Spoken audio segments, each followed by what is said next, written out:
Assalamualaikum warahmatullahi wabarakatuh. Perkenalkan kami dari kelompok 3 dari kelas pemrograman web F081 ingin mempresentasikan tentang HTML5 dan CSS3. Berikut merupakan anggota kami, yaitu yang pertama ada Putra Dewi Ragarda dengan NPM 103, dan saya sendiri Fitu Faustamaji dengan NPM 109, Givari Alifian dengan NPM 123, dan Raihan Saneval dengan NPM 126. Oke, yang pertama kita akan membahas tentang HTML5, yaitu definisinya adalah sebuah bahasa markah untuk menstrukturkan dan menampilkan isi dari World Wide Web atau W3, yaitu sebuah teknologi inti dari internet. HTML adalah revisi kelima dari HTML.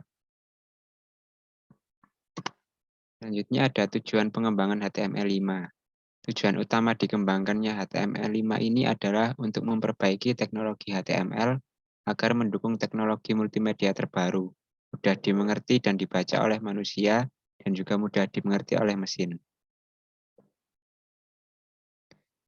Kita akan mengulas sedikit sejarah tentang HTML5, yaitu pada tahun 2004, ketika konsorsium W3C sedang fokus pada pengembangan HTML 2.0 pada masa depan.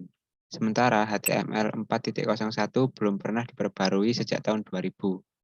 Dan sejak tahun 2009, W3C dan WebWiki bekerja sama dalam pengembangan HTML5 setelah W3C mengakhiri kelompok kerja pengembangan XHTML 2.0.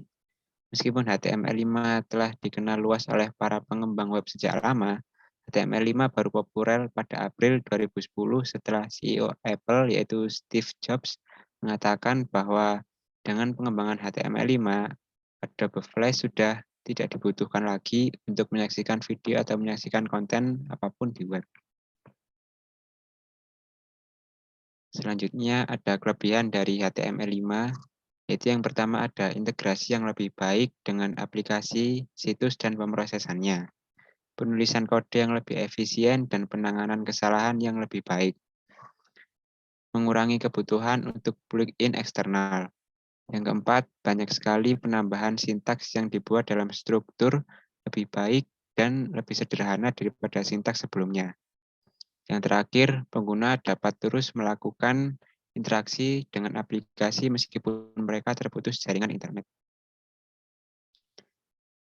Nah, setelah ada kelebihan, pasti ada kekurangan di HTML5. Salah satunya yaitu versi HTML5 ini hanya support untuk web browser yang modern atau terbaru.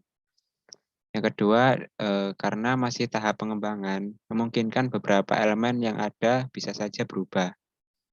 Lalu fitur keamanan yang ditawarkan HTML5 masih terbatas. Dan yang terakhir, HTML5 masih tidak mendukung salah satu format tunggal. Nah, ini ada fitur baru di dalam HTML5. Yang pertama ada Semantics, Canvas, Web Workers, Local Storage, Video, dan Audio. Nah, yang kita ulas pertama yaitu Semantics. Fitur ini cocok bagi pengguna yang sering mengabuse div dan span sebagai elemen nav dan thread nomor. Yang kedua ada Web Workers. Web Workers mempunyai kelebihan dibandingkan dengan JavaScript. Misal saja saat kita mengoperasikan komputer menggunakan JavaScript, maka kecepatannya akan melambat. Maka hal ini yang membedakannya dengan Web Workers yang lebih cepat. Local storage. Fitur ini dapat menyimpan data yang memiliki kapasitas besar dibanding yang lain, tanpa harus mengimplementasikan trik dengan cookie atau flash. Selanjutnya ada Canvas. Canvas adalah media yang bisa dicoret-coret langsung dan tidak memerlukan plugin khusus. Canvas juga mendukung gambar dua dimensi surface yang dapat diprogram dengan JavaScript. Yang terakhir ada video dan audio, yaitu Anda dapat menambahkan embed video atau audio pada halaman web tanpa menggunakan plugin pihak ketiga. Hal itu disebabkan sudah adanya tag video dan tag audio, maka kita tidak perlu flash lagi untuk memutar audio. Nah, selanjutnya akan dijelaskan oleh teman saya, Mas Kifari. Dipersilahkan.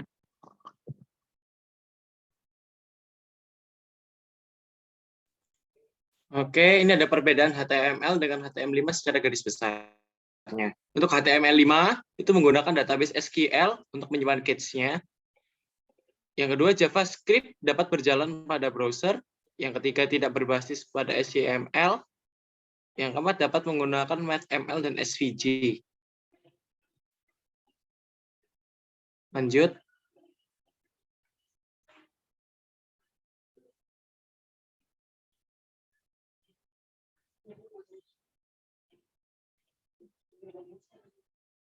Yang kedua ada HTML. HTML hanya case browser yang dapat dimanfaatkan. Lalu yang kedua hanya memungkinkan JavaScript berjalan di thread antar muka web browser. Yang ketiga masih berbasis pada HTML. Yang keempat tidak dapat menggunakan ML dan SVG. Oke, lanjut. Lalu pembaruan pada tag pembuka. Tag pembuka pada HTML5 mendapat perubahan dari versi sebelumnya. Pada versi HTML5 ini diubah menjadi tanda seru doctype karena kita tidak perlu mengintegrasikannya pada DTD. Ini dikarenakan HTML5 sudah bukan lagi pada bagian SQL. Contohnya dalam kurung siku itu tanda seru doctype.html. Oke, lanjut.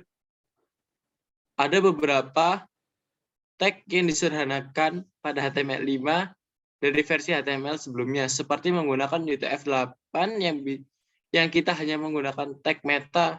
Contoh source code-nya seperti yang ada di bawah itu. Lanjut. Nah, ini ada tag struktur baru pada HTML5. Yang pertama ada section untuk mendefinisikan bagian halaman. Ada header untuk mendefinisikan header halaman. Ada footer untuk mendefinisikan footer. Yang keempat ada artikel untuk mendefinisikan artikel yang utamanya. Lalu ada nav untuk mendefinisikan navigasi. Site untuk mendefinisikan konten tambahan. Yang terakhir ada figur untuk mendefinisikan gambar yang ada pada artikel. Lanjut, ada tag elemen inline baru pada HTML5. Yang pertama ada mark, menunjukkan konten yang ditandai dengan mode tertentu. Lalu ada waktu untuk menunjukkan konten yang merupakan waktu atau tanggal. Lalu ada method untuk menunjukkan konten yang merupakan pecahan dari range yang diketahui seperti penggunaan penyimpanan. Yang keempat ada progress untuk menunjukkan kemajuan tugas menuju penyelesaian. Lalu ada tag yang mendukung halaman dinamis pada HTML5. Nah, yang pertama ada tag detail. Tag ini memberikan detail tentang suatu elemen seperti tooltips di aplikasi non-web. Lalu ada data grid untuk membuat tabel yang dibangun dari database atau sumber dinamis lainnya. Lalu ada menu. Ini adalah tag lama yang dibawa kembali dan diperbarui yang mungkin kita untuk membuat sistem menu di halaman web. Lalu ada comment, mendefinisikan tindakan yang seharusnya terjadi ketika elemen dinamis diaktifkan. Lalu ini ada atribut type baru pada elemen input di HTML5 seperti datetime, datetime lokal, date, month, week, time, number, range, email, dan URL. Lalu ada tag elemen baru pada HTML5. Yang pertama, canvas. Elemen ini memberikan ruang gambar pada JavaScript di halaman web. Tag elemen ini dapat menambahkan gambar atau grafik ke tooltips atau membuat grafik dinamis di halaman web. Lalu ada tag video. Tag yang berfungsi untuk menambahkan video ke halaman web. Lalu ada tag audio yang fungsinya untuk menambahkan audio ke halaman web.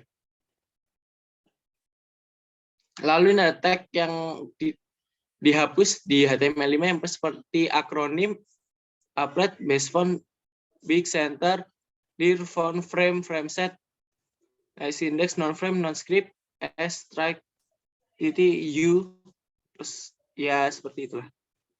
Nah, ini ada daftar pustakanya.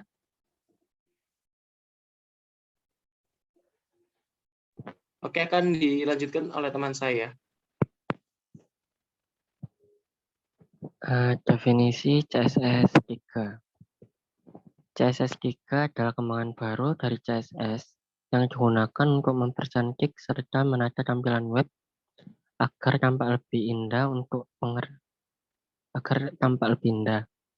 Untuk pengertian CSS 3 ini sama seperti pengertian CSS versi sebelumnya. Hanya saja di CSS 3 ini terdapat fitur atau style baru. Lanjut.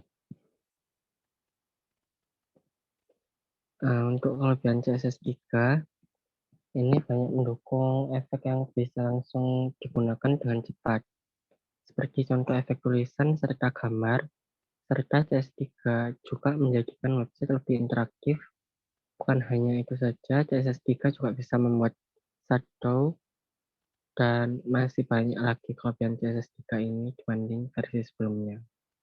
Next. Mengenal tag atau style baru dari CSS3. Yang pertama ada border radius. Border radius adalah salah satu properti dari CSS3 yang mempunyai fungsi untuk membuat kotak yang kita miliki ujungnya menjadi tumpul. Seperti yang ada di contoh. Di situ untuk sintaks properti ini yaitu border radius sama dengan 20px. Jadi kotaknya itu nanti bakal tumpul. Next. Terus yang kedua ada opacity. Opacity merupakan properti dari CSS3 yang berguna untuk mengatur transparansi sebuah elemen. Berikut contohnya. Jadi opacity ini digunakan untuk transparansi sebuah elemen. Next. Lalu ada RGBA.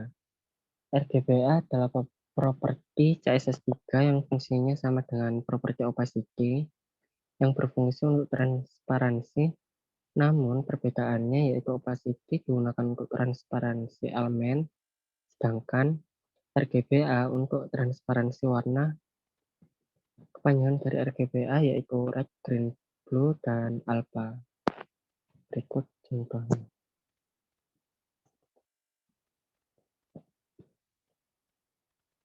Jadi kalau opacity itu digunakan untuk transparansi elemen, kalau RGBA ini untuk transparansi warna. Next. Terus yang keempat ada box shadow. Box shadow merupakan bagian properti CSS3 yang memiliki fungsi untuk memberikan bayangan pada kotak. Berikut sintaks properti box shadow. Ada X offset, Y offset, blur, dan color. Next. Dan berikut adalah contoh dari box shadow-nya. Next. Lalu ada properti tambahan dari box shadow, yaitu ada strip yang merupakan tambahan parameter dari properti box shadow yang memiliki fungsi memperbesar bayangan dari elemen. Berikut contohnya.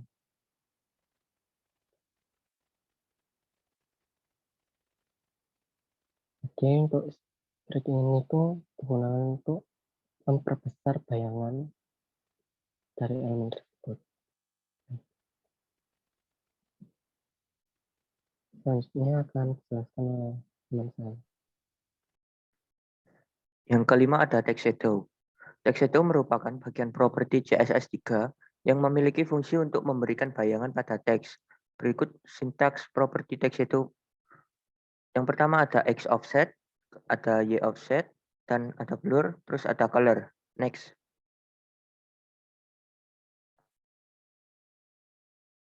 Berikut ini contoh dari penulisan teks shadow tadi. Diberikan font size 100,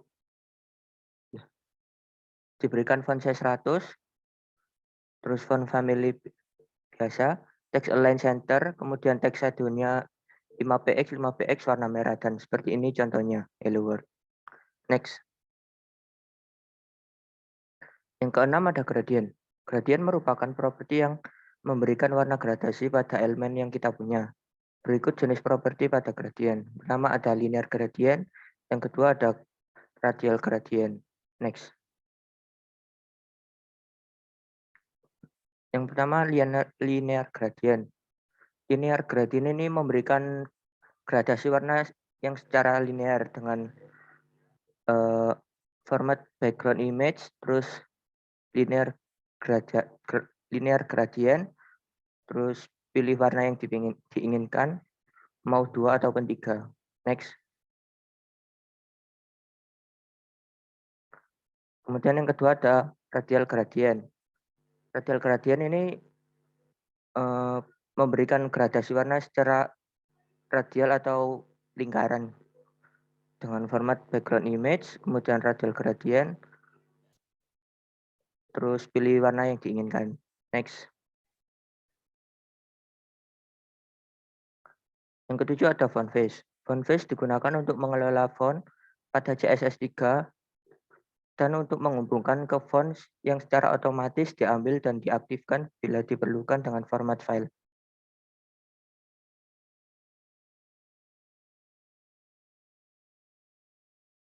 Berikut untuk contoh dari format font face. Next. Yang ke-8 ada vendor prefix. Vendor prefix merupakan properti di CSS3 yang digunakan agar sintaks CSS3 yang dibuat dapat kompatibel di semua browser. Vendor prefix merupakan sintaks yang harus ditambahkan untuk beberapa properti di CSS3. Berikut untuk properti yang digunakan di beberapa web. Vendor prefixes, yang pertama ada WebKit yang digunakan untuk seperti Chrome, terus Opera saat ini, terus kemudian yang lain-lain. Terus ada Moz untuk Mozilla, MS untuk Microsoft, kemudian O untuk Opera. Next.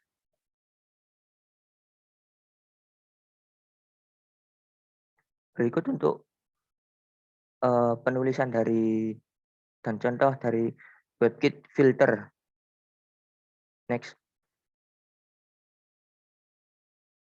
Yang ke-8 ada filter. Filter merupakan properti CSS3 yang digunakan untuk memberikan efek visual pada gambar, background, atau border. Penulisan dari filter yaitu filter titik 2, terus tipe filter yang diinginkan. Kemudian tipe filter ada blur, brightness, contrast, saturate, grayscale, sepia, hue, rotate, invert, opacity, drop shadow. Next. Berikut untuk contoh dari filter sepia. Next. Yang ke-9 ada transform. Transform merupakan CSS3 yang properti CSS3 yang memungkinkan kita untuk dapat memanipulasi format file format visual dari elemen HTML. Berikut untuk format penulisan pada transform. Transform titik 2 terus fungsi. Fungsi transform terdapat scale untuk memperbesar atau memperkecil, kemudian rotate untuk memperputar, kemudian ada skew untuk membuat condong atau miring, terus translate untuk mengubah posisi. Next. Berikut adalah contoh dari transform scale yang awalnya width dan height-nya 200px menjadi 400px karena scale-nya diperbesar 2 kali. Next. Kemudian yang ke-10 ada transition. Transition merupakan properti yang dapat mengubah nilai dari HTML secara halus. Berikut untuk penulisan properti pada transition. Transition, properti, durasi, kemudian fungsi, dan delay. Next.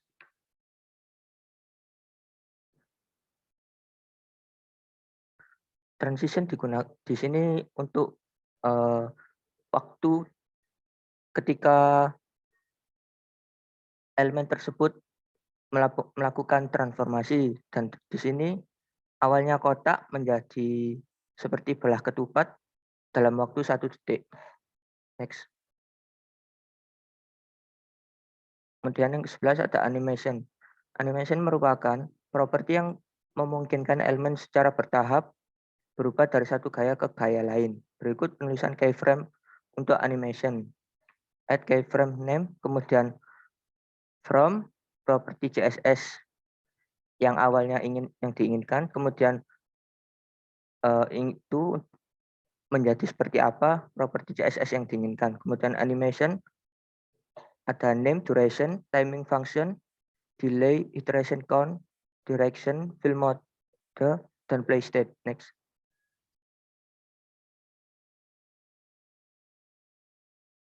Berikut untuk penulisan dari animation sendiri. Yang pertama, keyframe animasi kotak yang awalnya width-nya 200, kemudian menjadi 500. Di sini kotak titik 2 hover, kemudian animation-nya ditulis dari keyframe yaitu animasi kotak, terus kemudian waktu dan age.